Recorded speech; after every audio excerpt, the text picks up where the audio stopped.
Example, when I was doing the peace treaty show, my neighbor that lived in the front house told me that the night before she alleged that she seen the police come by and shoot through the back window of his rental car I was using to shoot the show.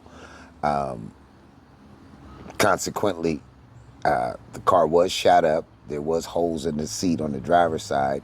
So it comes with a lot of challenges. And Careful who you talk to, because you'll never know who the informant is, who the cooperating witness may be, and you'll never know somebody who was a friend today may have been flipped the night before and become your enemy tomorrow.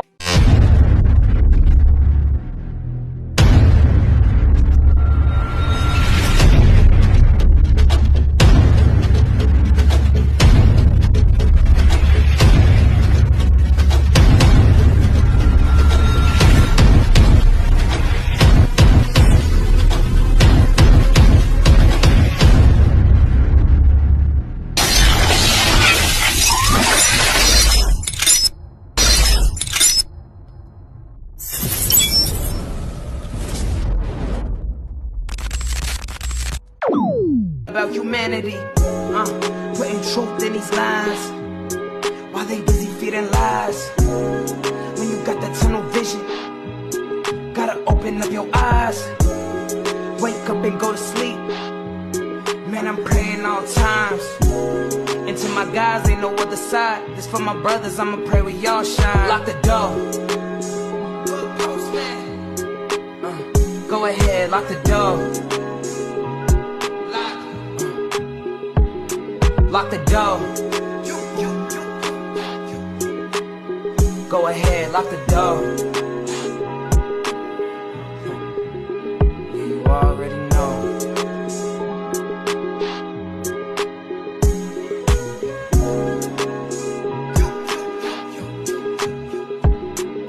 Depending on the lessons, some people eat, some people learn. But the game is going to send you big. Professor Millie Mel, the Dahoodpostman, back with another one. Malik Spellman. Malik, how you doing today, man? I'm copacetic, and thanks for asking, man. I appreciate it. How's your listening audience for those who are watching? Peace to the gods and the earth. Peace to the gods and the earth, man. Good to be sharing time and space. This is important. Once again, we're going to delve into a couple of things. And we're going to delve into the chemical factors of the 80s. And also, I'm going to start it off with this. What factors led to you becoming the peacemaker? The factors that led to me becoming one of many peacemakers was I was involved with the 1992 gang truce in the city of Watts, in which that was something that I've always dreamed of, being the biggest and longest non-affiliate here in Southern California and beyond. So I thought it was something that was extraordinary, because throughout my entire life coming out here from New York, having friends from both Crips, Bloods, and Mexicans, I didn't understand the dynamics of killing one another when we all grew up together, kissing the same girls. What was the biggest challenges that you faced being a peacemaker? And I don't believe that it was from the gangs. I believe it might have been either political or even police department. I don't know. I'm going to let you answer it, though. Well, that's a very strategic way of asking a question that I know you want the answer to, but I'll just give it to you briefly. There's a lot of character assassination that comes along with this, and there's a lot of plots for political assassination by political figures. And we'll discuss that at a later date, but it doesn't come easy. For example, when I was doing the peace treaty show, my neighbor that lived in the front house told me that the night before she alleged that she seen the police come by and shoot through the back window of his rental car I was using to shoot the show. Consequently, the car was shot up. There was holes in the seat on the driver's side. So it comes with a lot of challenges. And it comes with challenges of going to communities that may not necessarily be ready for that. You know, maybe some crisis going on at that particular time, or it may be a situation where you may have an agent provocateur there whose job is to make sure that there's no peace, to keep shit going. So there's many different variations of discrepancies and factors that one has to consider when attempting to be this. And then this is a, you know, no pun intended, but this is a God-given job. This is not something you just wake up one morning and just say, this is something I want to do. No, absolutely not. Because half the time, Well, majority of the time, I say to myself, I had to be guided by something, or should I say, we had to be guided by something bigger than ourselves. Can we exclude bishops, pastors, preachers, imams, clergymen? Did they play a part, significant role, or were they just bystanders? You know, every atom shall do what it's supposed to do at its appointed time, and nothing happens coincidentally. There were a lot of people that were involved that were from the clergy. There are a lot of people that were involved from the clergy that didn't allow us to participate. For example, when we did the truce, I had my boy Santa Claus, rest in peace, from the Biddy, and he had his crew over there at First AME Church during the time of Pastor Murray. And I can remember when we went there to announce that they didn't want to participate in any more violence, and Pastor Murray locked the door on us and threatened to call the police for whatever reason. We thought that was a place to go. We really went over there with them brothers to check in. It was heartbreaking because it pushed Santa Claus and them back to the streets, and all they wanted was a job. You know, this Santa Claus from the Biddy. You know, and I love that brother before he passed away. He was funny. He used to tell me some funny stories about getting into it with Crips. But he was a fair dude. Like if you got into it with Santa Claus on a squabble and you got the best of him or y'all jumped him, he used to tell me some funny stories, man, about getting jumped by the opposite side. And he was never mad at him. But, you know, like I say in all situations, 90% of those brothers, if not more, they just was coping with the hand that was dealt to them. I have no judgment of individuals. Half the people that I know that come from prison that we as try to assist, I don't ask them about their charges and stuff like that. It's none of my business. As long as you're not a sex offender, you know, a baby offender, or one of them informants, I'm cool, because I have no room in my mind for that type of activity. None whatsoever. I'm not trying to be funny when I ask this question, but I gotta ask it. Who has a more of a detriment or impact in the community? Police department or gang members? Well, they all have impact, but you forgot some other components. Explain. On school campuses, by the way, and I must reinstate this statement again, if you notice they took prayers out of school, but then when, unfortunately, when the schools get shot up, as I stated before in one of your other interviews, they're out front praying. I think the only thing that's allowed on campus today in modern day time is recruiters. Whether you be a gang recruiter, military recruiter, LAPD recruiter, Red Cross recruiter, the recruitment for youngsters on campus is beyond one's comprehension, especially when it comes to our beloved Latino community that have kids that are dreamers and stuff like that. You see them running around the neighborhood jogging, sweating, trying to pass the quota, trying to pass the physical. So in the black community, law enforcement is an intelligent component. We believe in it. We're the least likely to use it, but we believe that it's an intelligent component for the purpose of us being able to have something or someone to go to in case of an emergency. But on the contrary, there has to be a situation where there's a real community-based policing that consists of people that are tribal members in that community that can, you know, squash discrepancies immediately before they come into bigger issues. How do we account the way our community is policed versus the other communities are policed? How do we account for that? How can I believe what they say when I see what they do? You can't. That's impossible. You can only go by what's visual and what's real, because people are visual. People have audio. People utilize audio. They're visual. They hear hearing. They have touch. They have smell, and then they have consequences and circumstances and life experiences. So the life experiences that one may get on the other side of diaspora, metaphorically speaking, as opposed to the part where it's less fortunate in terms of finances, is contingent upon the circumstances. See, the police in the neighborhood are they're only in large groups when there's crimes that are committed, and they bring in police from other departments. So say that local cop that's in your hood that's been hitting the beat all your youth or whatever, your adulthood. You know, hey, Mr. whatever your name is.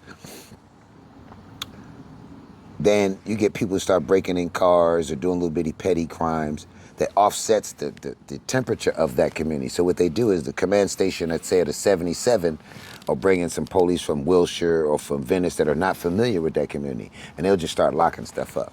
So if you keep the small crimes down in your community, and those survival crimes that we all are aware of that you have to do in some instances won't be as acknowledged or agitated by the police as much. That's common sense in the world of crime. Is it coincidence that we over police and over prosecuted in our communities versus other communities? Repeat that question. Is it a coincidence that we are over policed and over prosecuted in our communities versus other Well, communities? again, nothing happens coincidentally. Everything happens in time, on time, all the time. And when you have a situation where the police are utilized in underprivileged communities, that's by design. And you have a situation where they're policing in the communities that are well-to-do, that's also by design. But the design for them is less egregious, if there is such a term, than the ones in our community. Whereas, they have white-collar crimes and domestic violence, but those things are hidden. You always hear about, for example, 210 Temple Street courts, where most of the minorities go to. But you very seldom hear about cases that happen in a Glendale or a Torrance where people that are not black go to.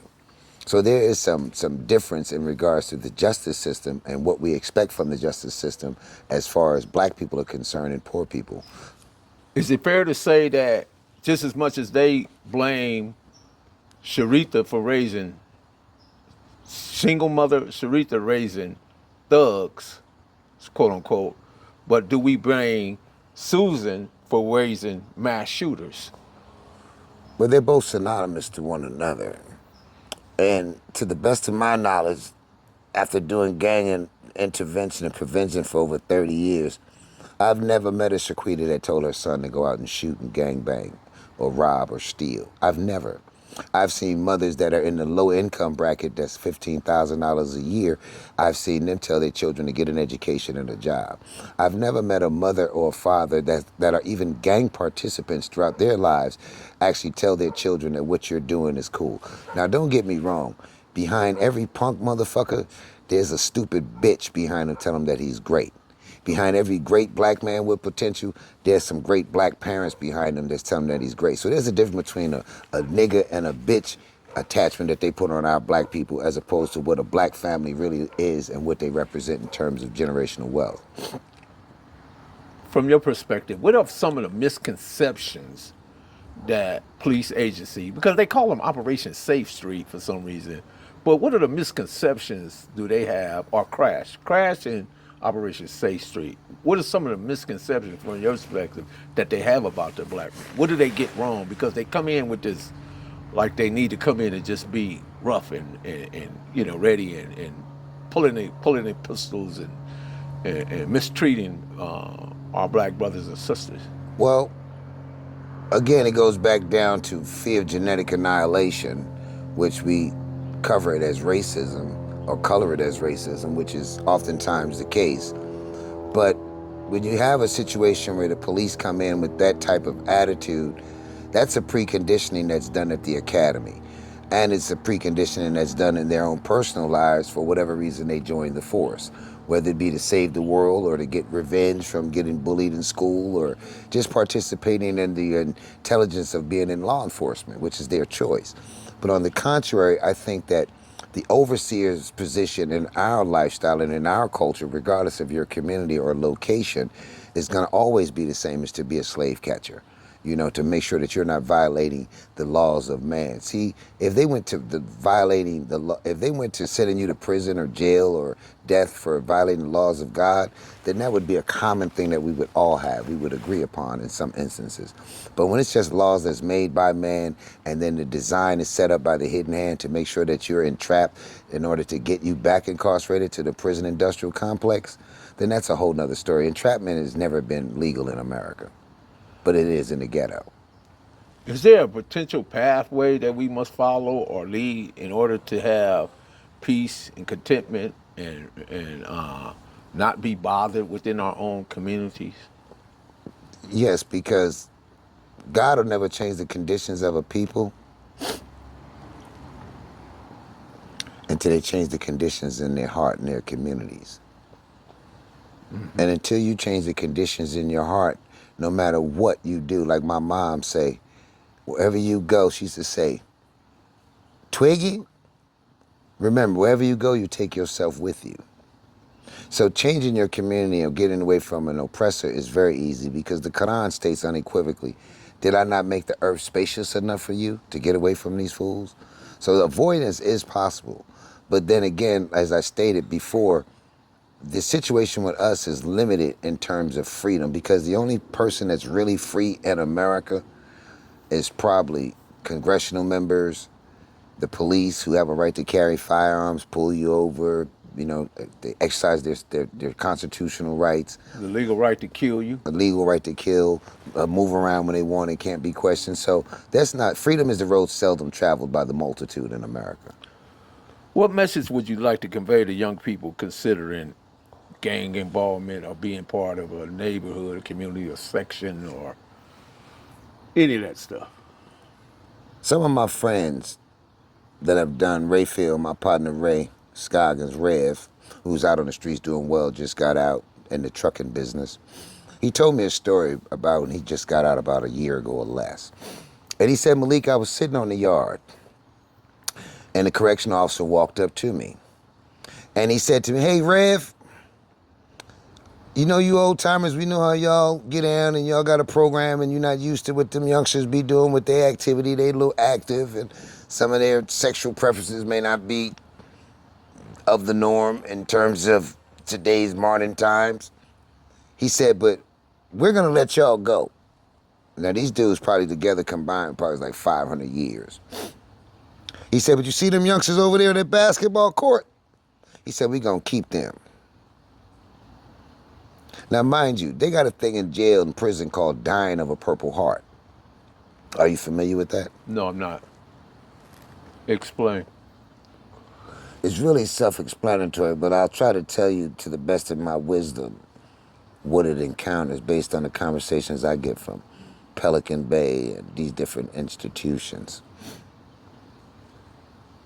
Dying of a Purple Heart is when young people get busted for crimes that they done on the streets that are really serious, that requires them to get a life sentence or large amounts of time.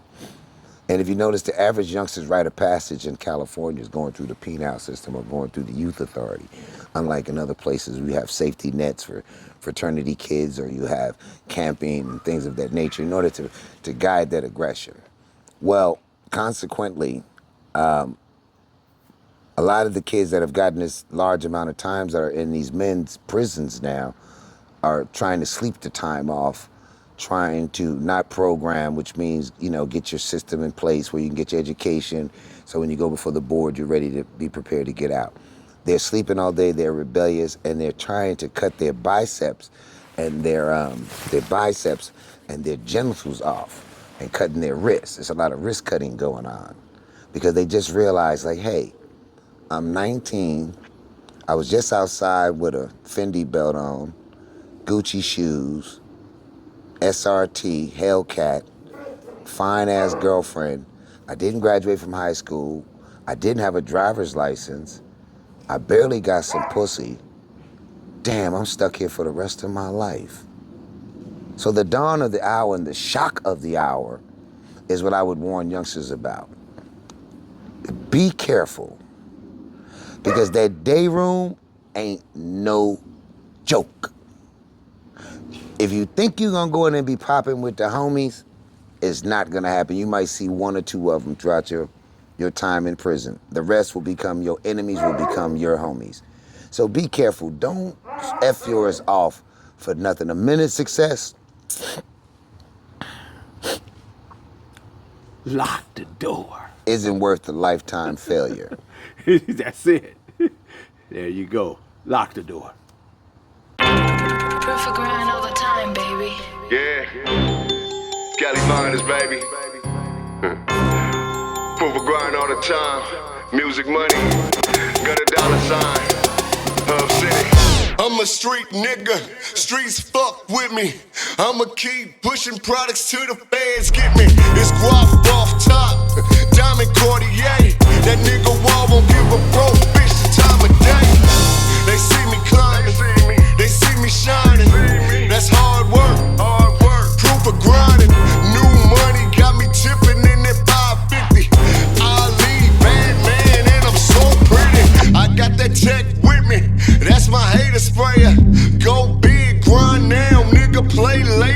What can I say? I'm addicted to this paper stacking, and I don't talk about it, I just make it happen.